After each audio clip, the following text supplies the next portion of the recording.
Welcome to day 11. We are here. This is when I feel like the RAV Challenge starts moving very, very quickly. It feels like it takes a long time to get to day 10 and day 11. And today I was freaking myself out a bit actually about how many Ks I still needed to get done in the next sort of week. So I decided this year that I would take on the gold challenge. Last year I only did silver.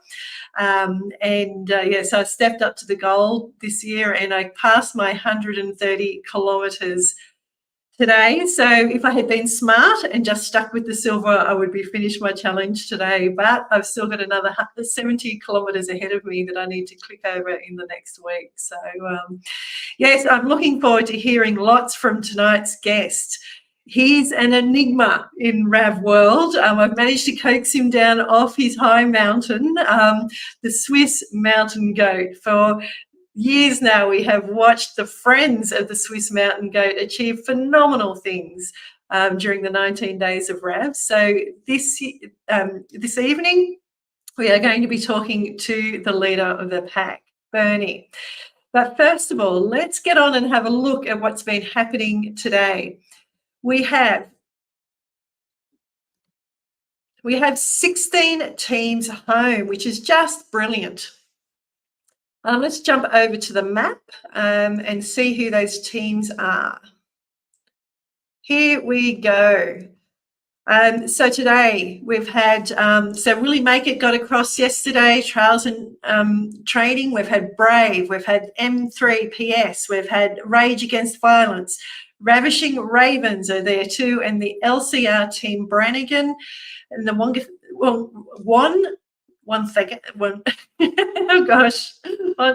Taggy. Is that, please someone let me know how this is pronounced. Road Runners are at 13:16, so they've clicked over. Now, interestingly, we have the Wine Runners at 1285. They've got to Hunters Hill and decided that they needed to stop for a few minutes and have a nice glass of wine before making their final sprint to the finish. And Here Comes the Run must be in the cafe next door. They're at 1284 doing the same sort of thing, a last-minute fueling before they head across. Lakes Rotary, who I was speaking to last night, you got to meet Ian McKay from Lakes Rotary down in Mount Gambier. They will also no doubt cross in the next few hours. And Redland Bay Homers, well done, guys. We'll be seeing you on that finish line very, very soon, and plenty more to come. We've got Team Happy Feet, who is our first team of 10, who are now approaching that finish line. I would say they'll get across it tomorrow, if not the next day, but it will be great to bring home our first team of 10.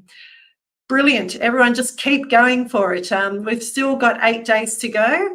It's a matter of just getting in as many kilometres as you can, walking, breaking it down into small stages and bits and bobs of walking.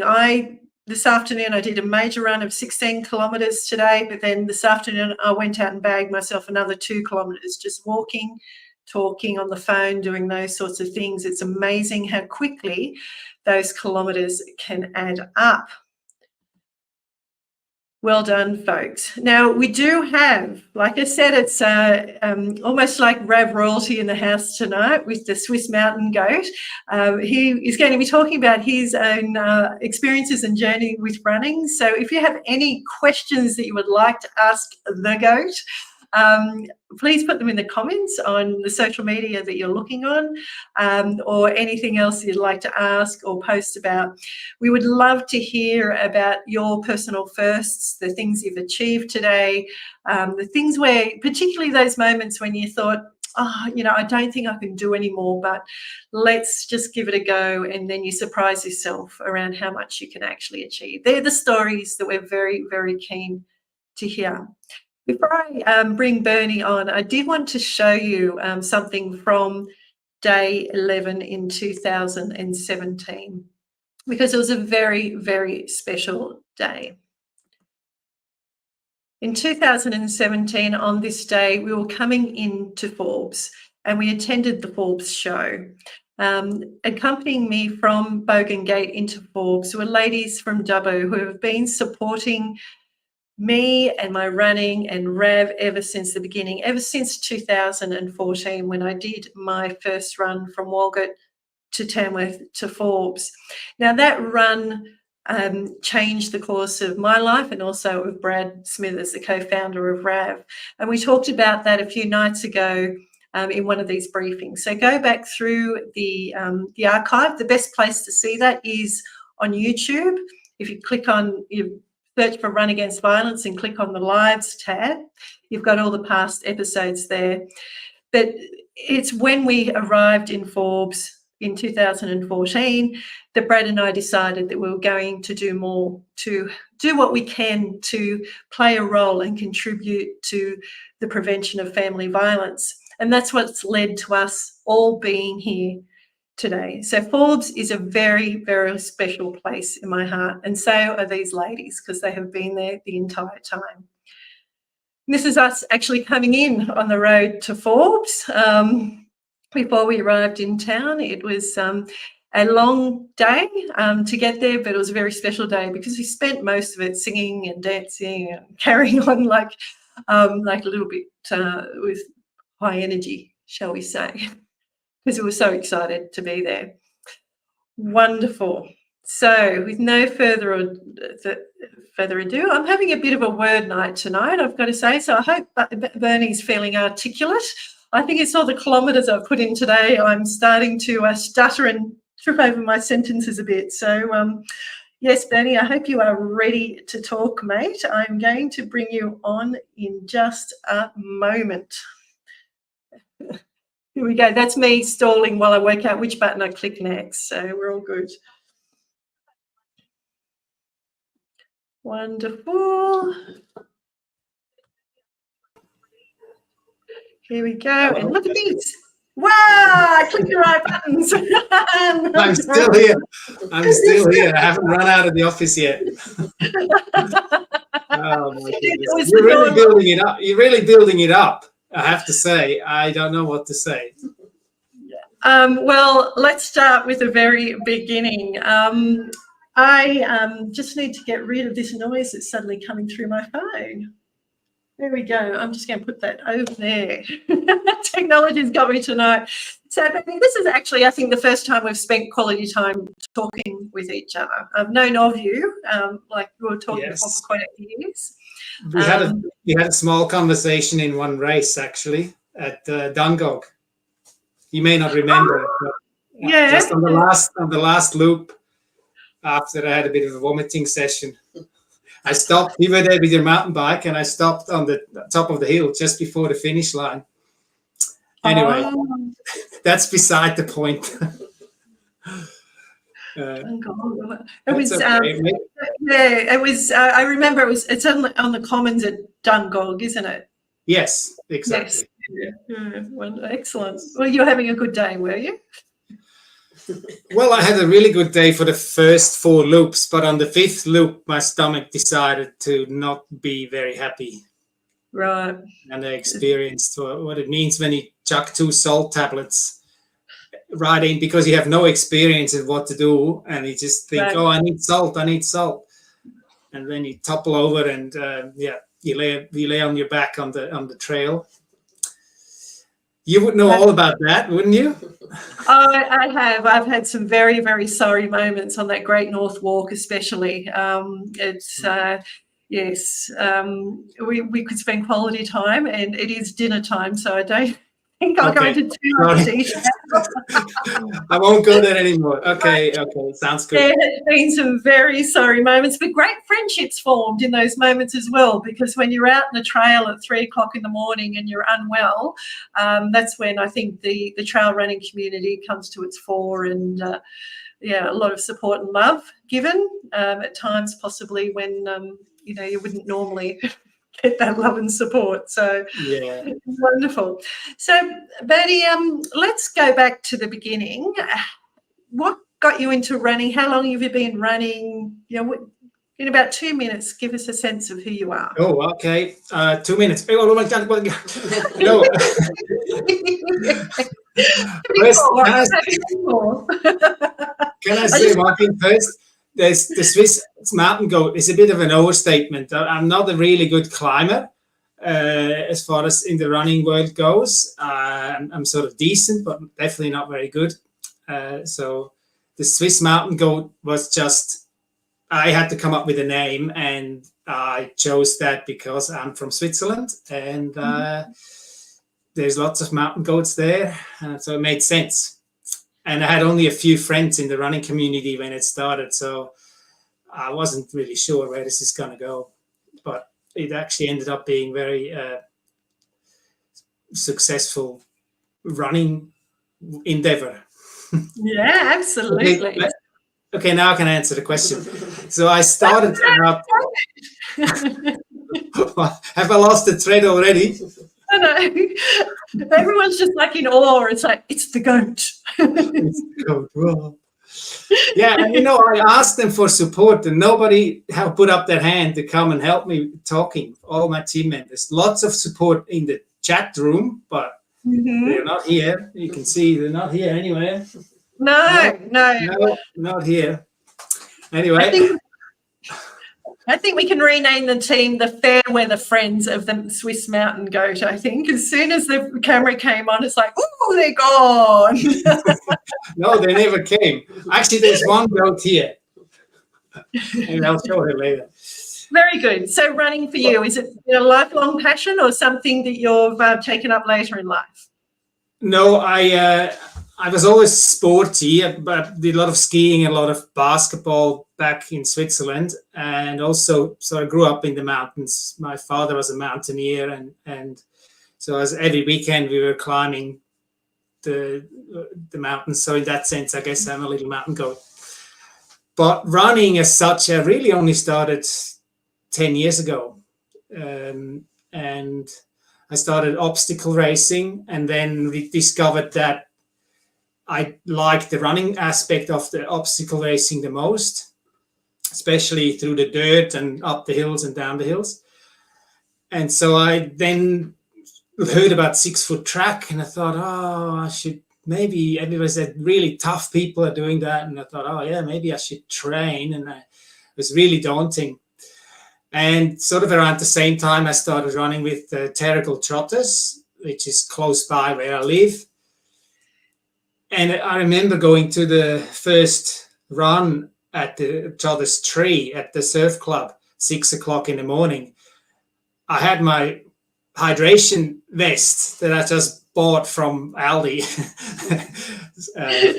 And nobody else had a hydration vest. So I was wondering, don't they have to take water with them if they run 10 kilometers? And I mean, anyway, I discovered that I can actually run 10 kilometers. So I was really happy. And then it sort of moved on at a very slow pace. I wasn't very dedicated. I took everything with quite a lot of humor.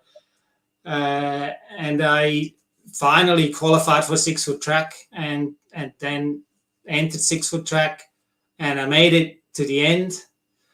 And then it escalated from then on. I started to just really embrace the trail running community, and also actually the road runners as well, from Terrigal Trotters there. Well, there's both road runners and trail runners at Trotters. It's quite a big club. There is. Yeah. And you go. Do you want to know more? Yeah, I always wanted to know more. I was about to say, in the thing with falling in with the Terrigal Trotters is they've got some of Australia's best trail runners in that club. They're quite an amazing group. So they very quickly normalise the extraordinary. So it becomes normal to talk about running 100 Ks through the bush or doing those sorts of things in that group. They're an amazing group. Yeah, it is true, but it's also very diverse. There's a big walkers group at Terrigal Trotters, which and there's the ones that used to be really good. They have maybe problems with their knees, but they still run or walk. So it's quite diverse, and also people from all walks of life. It's a fantastic community. Yeah, absolutely. So I can't quite remember. Did you set up the first team of the Friends of the Swiss Mountain Goat in 2017, or was it a little bit later? No, I did not. I actually put up my hand when Adam Connor from the Suffer group, it's a Facebook group called, what's it called? Social Ultra Free Runs. Yes. And he advertised your run. And then I thought, oh, I know Kirili Deer. I can do this. And I just put up my hand and I got put into a team. I think they had 3 teams that year. Yeah. And nobody knew how it works. And we're all in awe about you running 1,300 kilometers. I mean, to me, it's still mind-boggling that that's actually possible. Yeah, absolutely. It was, and we've had to put that, as you say, every year it's working out how to put it together and get all the pieces together, because the technology hadn't existed for us to actually run the event. So it was one of those thought bubbles that's grown and grown and grown. So which year do you remember that the Friends of the Swiss Mountain Goat officially came into being? It was the following year, so that was 2018, when I thought I'll ask every runner at the Trotters and in the running community that I ever heard of to join my team. And so I scraped together 10 people.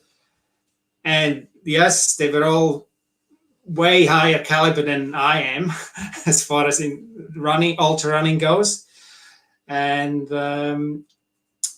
we secretly thought we could break the fastest time that year. But we didn't know about that plan of the League of the Kilted Athletes. they really ran us dry. They decided they had this big plan. I remember they all went out at midnight and they all ran the same course, I think.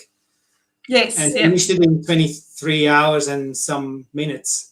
Yeah. And I don't remember, something like 27 or 28 hours. I can't remember how long we had.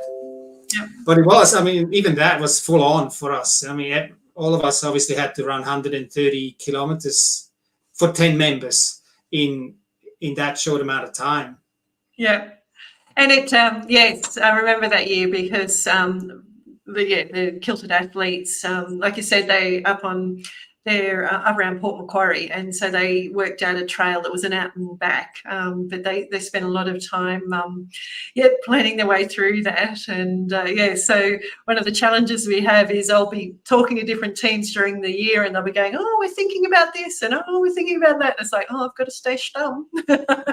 I can't let anyone else know about each other team's tactics. So brilliant. So were you in on it that year? Did you know the plan, that they had this plan? Yes, yeah, I did.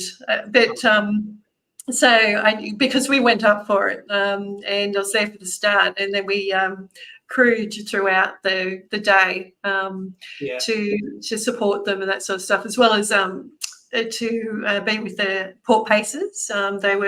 We've got a couple of fantastic teams out of the Port Pacers up there. So, yes, I did know on that one. I've got to say, I didn't know about you guys going after it too, though. But it was quite rather sensational to see this amazing, mad race that unfolded, and to see those dots move across the route and land in Sydney within 24 hours type of thing. It was just crazy. I thought it was fantastic. I never expected it to be something like it became. Almost a little bit like a cult, almost, that we really wanted to. I remember I ran 100 kilometers on whatever day it was, Saturday, and could hardly walk the next day, but still went out to run another 30. Wow. And that was just unbelievable. And so it brings out good things in people. So I'm very thankful that he created this event, not only from just because it's a spectacle for everyone in the running community, but it's also supporting so much with the Love Bites program. So it's a win-win for everyone, whole society.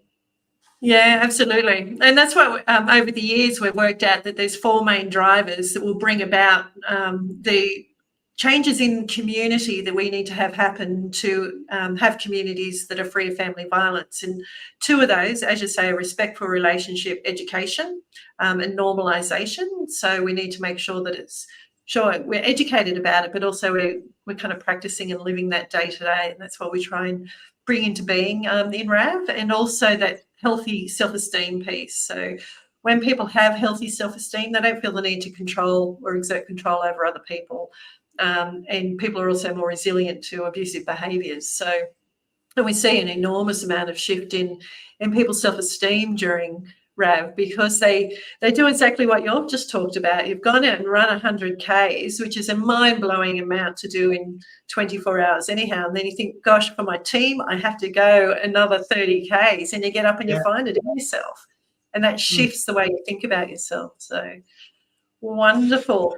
And yeah, it's got other aspects as well. Like this year, what we're experiencing in a team of 20, there's members that have injuries, for example, unexpectedly. Some are sick, and you realize not every time everything goes to plan, and you just then have to make allowances for the unexpected. And also, we set ourselves goals, but sometimes the goals are not reachable simply because the goalposts have been changed. And then we just have to go, let's just do what we can. Let's do the best we can. And then that's enough. That's a brilliant piece of wisdom. Yeah, absolutely. Developing that capacity to reset those goals and not to, I guess, get caught in a downwards mental spiral of failure, or it hasn't happened, it hasn't done this, or whatever else, because that just makes the situation worse. It doesn't make it better. Whereas you say, as a team, if you can reset those goals and recalibrate, that's a really powerful life lesson and skill, isn't it? Yeah, and I think in running you learn this. Sometimes you learn to deal with it, especially in ultra distance running. If you get into these mental state of where you reach places that you never thought are possible, and you question yourself, can I actually do what I set out to do? And often you go, nah, this is just too much.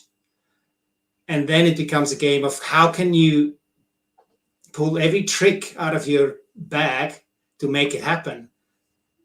And sometimes you just, I don't want to use the word fail, but you just can't. And then the dreaded word of DNF comes up, and I have a few of those. But I actually learned that doesn't really change my life. In fact, it makes me stronger. I realized the journey and the making the commitment is actually more important than the actual event itself. And yeah, that learning process, that happiness that during that time, the preparation to get there, and then the end result is actually just a little icing on the cake. I mean, it sounds like a cop-out when you have a did not finish on a race, when you have this sort of argument, but I truly feel like that's how it is. That's how life is. You can't always succeed. Again, that's some really quite profound wisdom there, and it can take you years in ultra running to actually learn that and genuinely learn that and accept it. And I think that's part of the ultra running journey, is learning, like you say, to find the peace in having a go. And if the luck's on your side and the gods are on your side, I used to always think of it that way, particularly on these big runs, is that the running gods, they're the ones that determine if you're going to get to the end or not. And so you can do all your prep and everything else, and you just need to take one step at a time and accept what is dealt to you and where it goes. And I think my biggest growth moments in running were the DNFs. like being very, very sick. You know, at gosh, what was the place up at? I think at Checkpoint 5 on the old Great North Walk ultra miler. It's Checkpoint 5. No, the next one on from there. School. At the school. Yeah. So that's it. Thank you. Laying there at whatever o'clock in the morning, having some very miserable thoughts to myself. But that's the one that, and the reason I got defeated that day was because, thank you, Melissa Robertson just typed in Summersby. Thank you, mate. Melissa Robertson. She has a few stories. She would have a few stories to tell you about being miserable. Yes, absolutely. If I ever could get her in front of a camera, huh?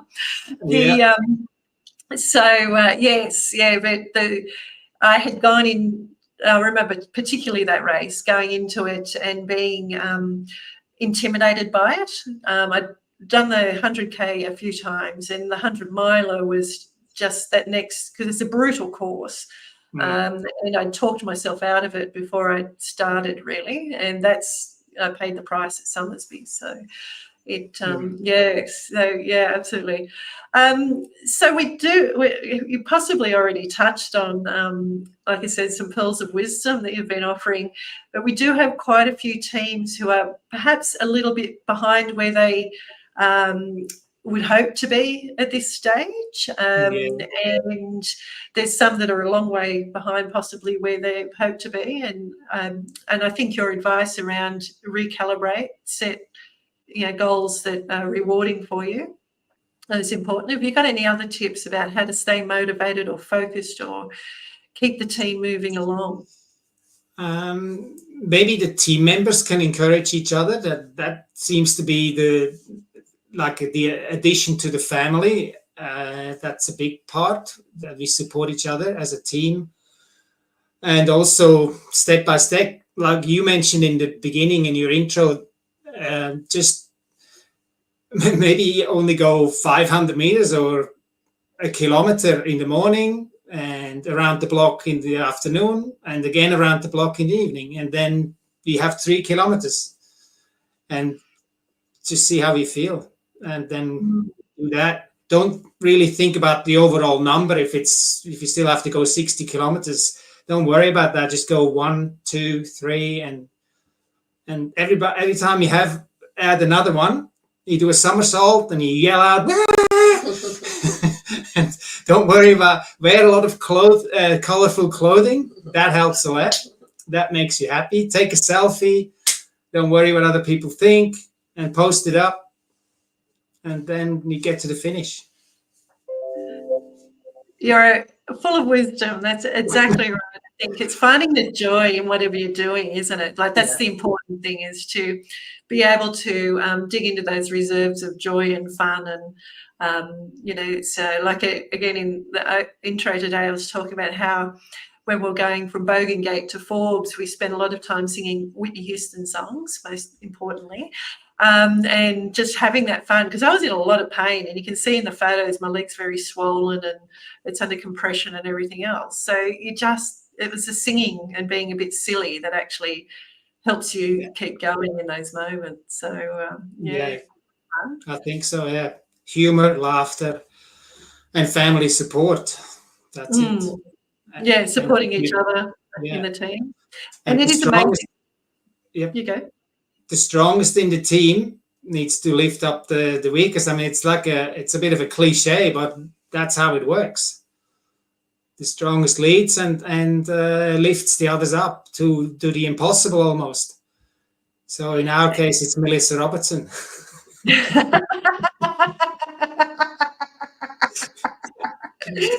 I'm sure she's listening, and I hope she's going out for a run. Absolutely, she's listening. So for people that don't know, Melissa Robertson is a highly accomplished ultra runner, I guess you would call the things that Melissa has done. And she's always very reliable to be strong. Yeah, I know. I mean, there's many accomplished ultra runners in the team, so it will be a long list. You can look at the faces on the picture that was posted. But actually, another mention I need to make was another member is Lisa Cahill. She took over 1 year, and because I said I can't do the organizing this year, and she then said, oh, I'll just put it together as a non-competitive team, and it was called Freedom. I've written it down.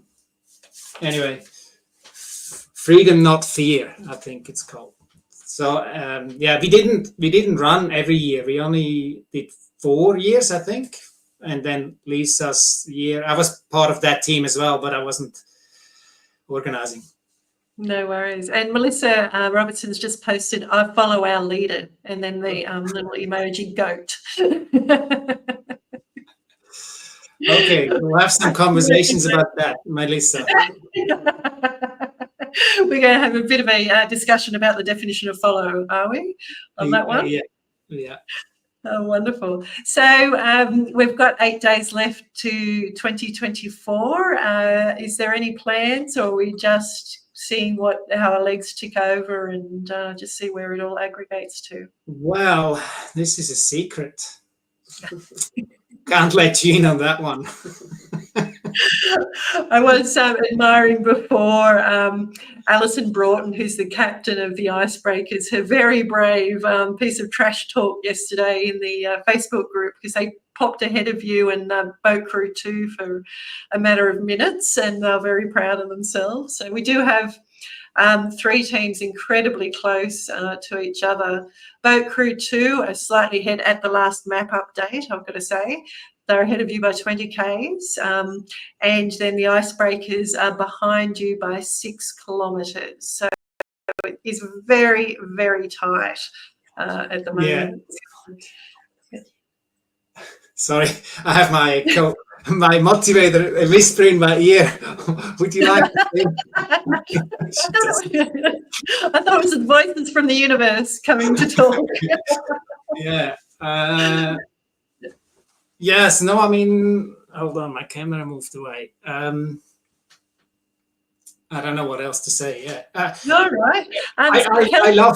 I love personally. I love that competitiveness, and I'd love to win, but even what doesn't really matter. That's this in this sense, but it gets us motivated to go out and do more. And I love that part. And good luck to all the other teams. I think go out and run as hard as you can, or walk as hard as you can. Yeah. Oh, there's one member. I always look at the results. I think his name is Des Koiken. Yeah. Must be a Dutch. Yes. Yeah. 380 or something kilometers. He is the real deal. Or is it? Yeah. 807 kilometres last year, and he's a walker, predominantly a walker, I believe. So he's another enigma I need to get onto this, like these live broadcasts. Yeah, that's amazing. Congratulations already. Yeah. We've actually considered starting up another category now. We've got silver and gold that will be titanium, and it'll have an honour roll attached to it, purely for Des, so he can actually get a medal that respects his achievements. But of course, everyone else can tip in there. But it'll be something like a 600 kilometre crawl in the 19 days. So it's amazing. Yeah. Now, Kelstra said Sario PD has a few more half marathons planned. Is that code? Is that code for something, or? No, but he's been running a lot, Sario. Yeah, he's a fantastic person. I think he runs with Terrigal Trotters, but he lives in Sydney actually, and he's a Terrigal Trotter but lives in Sydney. And he always smiles. Like, that's a person you never see not smiling. And I don't know if it's the running that does it or just his life philosophy, but it's very fun to run with him. And I'm sure he's going to run a few marathons. You better, Sario. Kelster was only committing him to a few more half marathons, but let's not stop there. Let's step it up and do a few more marathons. Yeah, why not? It's easier when it's someone else's body, isn't it? Yeah. Wonderful. Thank you so much for coming on, Bernie. This has been an absolute delight, and I know that plenty of people will take away from your wisdom and feel extra motivated learning from what you've done and what the friends of the we're calling them the fair weather friends of the Swiss mountain goat have been doing. It is always inspirational to watch. It does add an extra layer of fun. It is mind-blowing for people who have been in ultra, but people who are from outside the ultra running community, it's an incredibly difficult thing to even comprehend how you guys do what you do. So it I think is a wonderful way of pushing boundaries and people pushing their understanding. And as I said, and with RAV, I always love it to be about personal firsts and people stepping up to do whatever that is in their life, whether it's exercising for consecutive days or doing a particular distance or whatever else. So you inspire people to do that. And I know that you doing this live broadcast is a personal first for you in this style. So well done. You get to tick the box for achieving a personal first. So that's absolutely brilliant. Thank you for everything you do for RAV, Bernie, and everything you do for the sport and bringing people together. And it's been an absolutely brilliant chat. So 5 gold stars for your first live broadcast. Thank you, Kirli. And I also thank you for convincing me to come on to your broadcast. And also for your dedication. I think it's amazing, admirable. You're doing this as a volunteer, basically, and Brad and many others. How much time they put into this RAF challenge. I think it's unbelievable. It's really wonderful to see. Thank you. Wonderful. Thank you. Melissa Robertson can have the last word. She's just put emoji, goat and clapping. So well done, mate. Oh, not the actual word. Okay. Amazing for you now. Well done. Thanks, Melissa. Okay, we'll see you further down the track. Bye. Bye.